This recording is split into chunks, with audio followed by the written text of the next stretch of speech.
At the beginning of the Christian movement, Jesus' followers were fed to wild animals for Roman entertainment.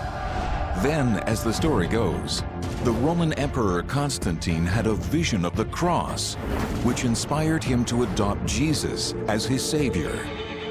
As a result, the West became Christian. But did Constantine really convert to Christianity? Or are modern Christians worshiping a version of Jesus created by a die-hard pagan? This is one of the secrets of Christianity being unearthed by investigative journalist Simka Jakubowicz. From deserts to tombs, from Rome to the Holy Land, Simka tracks down the truth behind historical myths, long-held beliefs, and some of the greatest biblical stories ever told.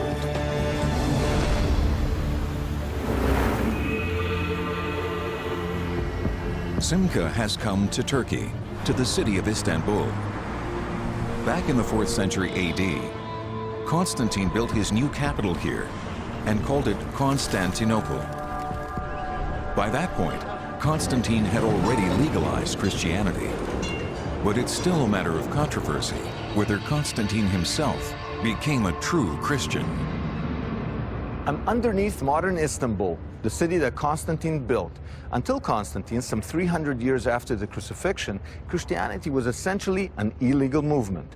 After Constantine, within a few years, a few decades, it would become the official religion of the Roman Empire, and the reason why so much of the world today is Christian.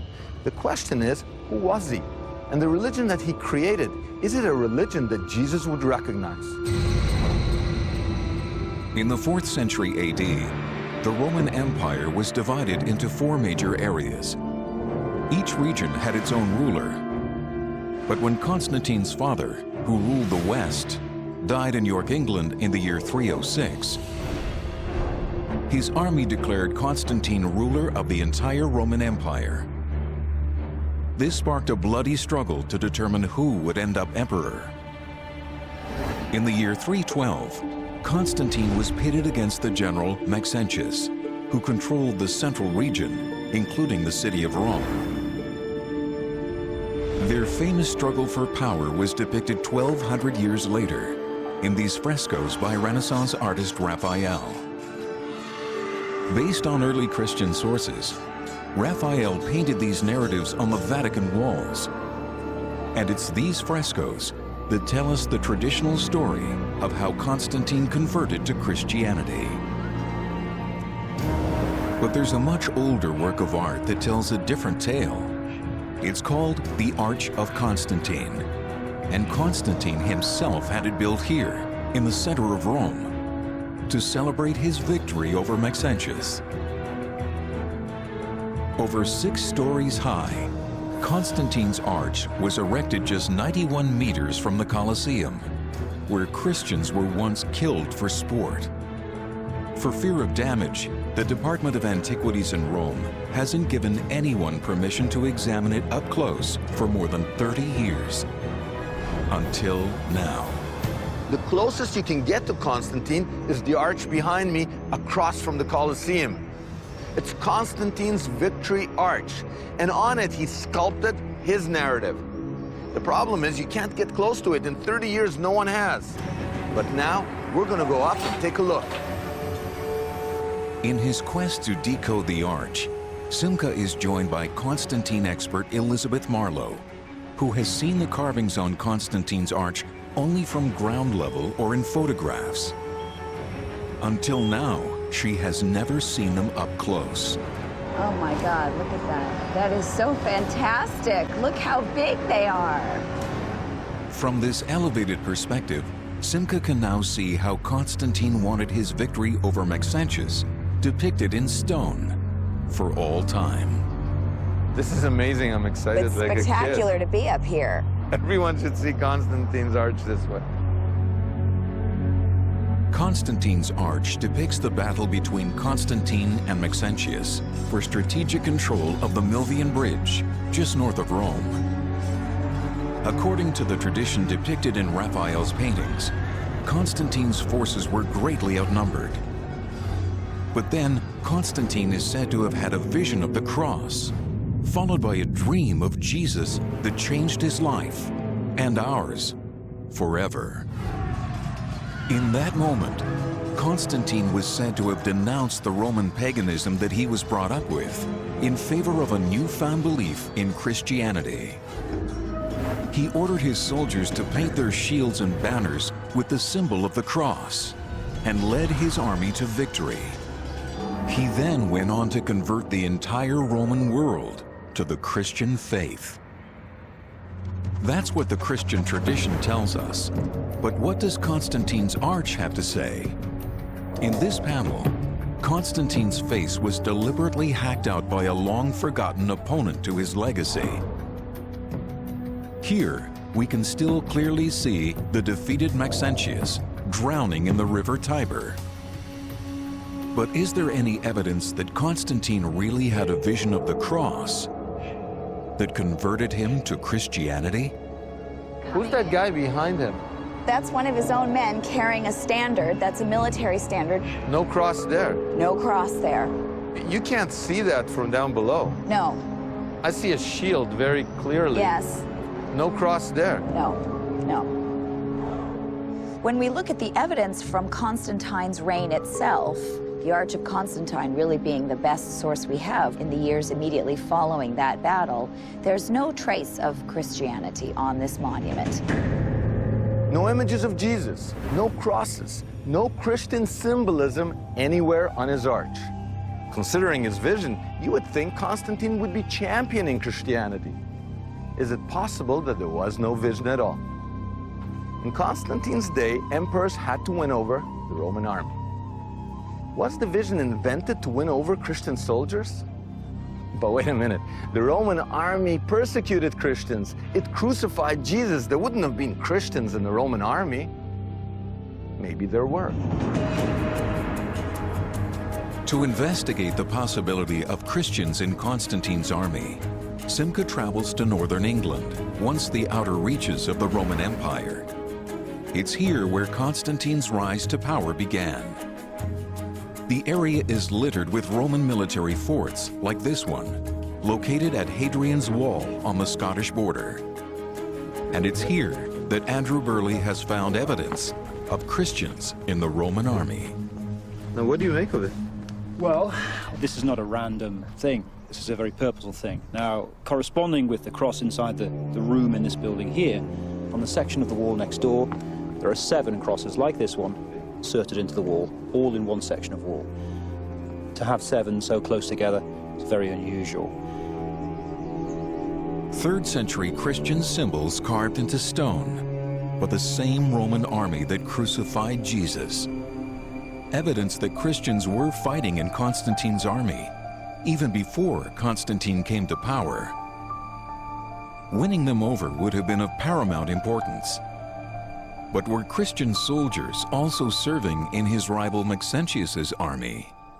There would be much more likely to be Christians in Maxentius' army than in Constantine. And Constantine's army was largely composed of people from the far barbarian north, where Christianity had made very much less impact. So it seems Christians were well entrenched in the Roman military before either Constantine or Maxentius fought their famous battle for the Milvian Bridge. But if Maxentius also led Christians into his army, then what's so unique about Constantine's claim to be a Christian sympathizer? To learn more, Simca needs to find out what Maxentius really stood for. The only personal relics from Maxentius's reign were recently unearthed here, just meters from Constantine's arch, by archaeologist Clementina Pinella. Pinella believes that these royal scepters, spears, and weapons belonged to Maxentius himself and were venerated by his faithful followers, just as Christians venerate the cross. Ritrovato il corpo di Massenzio, Costantino taglia la testa di Massenzio e la porta in città. E Costantino, ovviamente, avendo vinto col sangue, deve dare del nemico la peggiore presentazione. Quindi Massenzio è il tiranno, i panegirici dicono le cose più terribili di questo Massenzio, i vizi più turpi gli sono attribuiti e la memoria di Maxenzio viene, come al solito, cancellata. Upon his victory, Constantine tried to wipe Maxentius from history's good books by portraying him as a pagan tyrant and a Christian persecutor. Però Maxenzio invece è stato un grande imperatore e Maxenzio non diede fastidio ai cristiani. E io mi chiedo che cosa sarebbe successo se Costantino non avesse vinto. Che cosa sarebbe successo della nostra civiltà, che poi è piena di cristianesimo e noi siamo dei discendenti di questa battaglia. So if the image we have of Maxentius as an evil pagan tyrant has been fabricated, is it possible that the image we have of Constantine as a Christian emperor has also been fabricated? To answer that question, Simca now investigates a secret religion that claimed the most powerful people in the empire as its followers. This religion worshipped a pagan god who had an uncanny resemblance to Jesus. Early Christian history states that the Roman Emperor Constantine received a divine vision of Jesus before defeating his arch-rival Maxentius, winning control of the Roman Empire and causing the Western world to become Christian. But was Constantine a true Christian?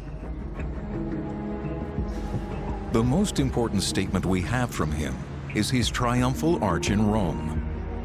On it, Simca doesn't find a single Christian icon, but he does find pagan symbols.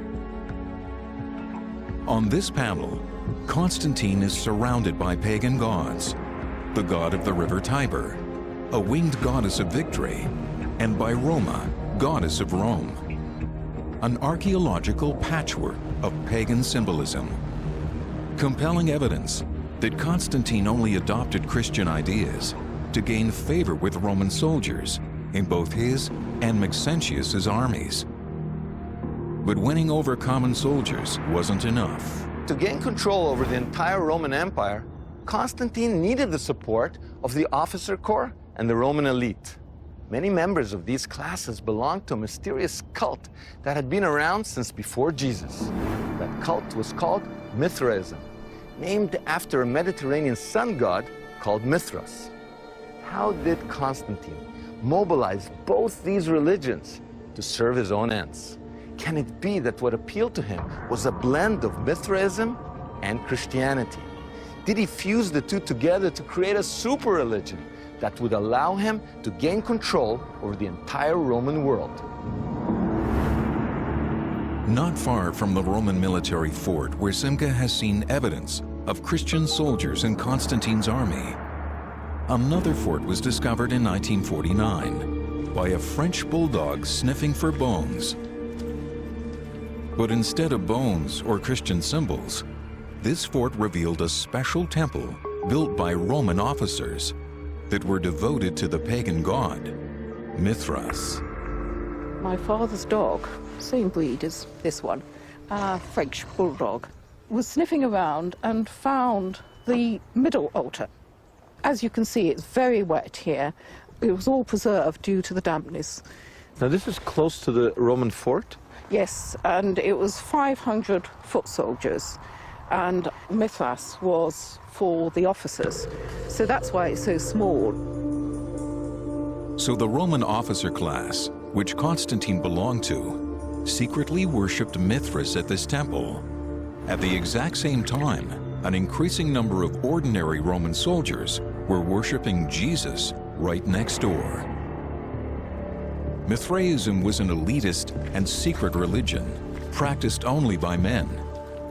Initiates walked into this clandestine temple, lit only by a few torches.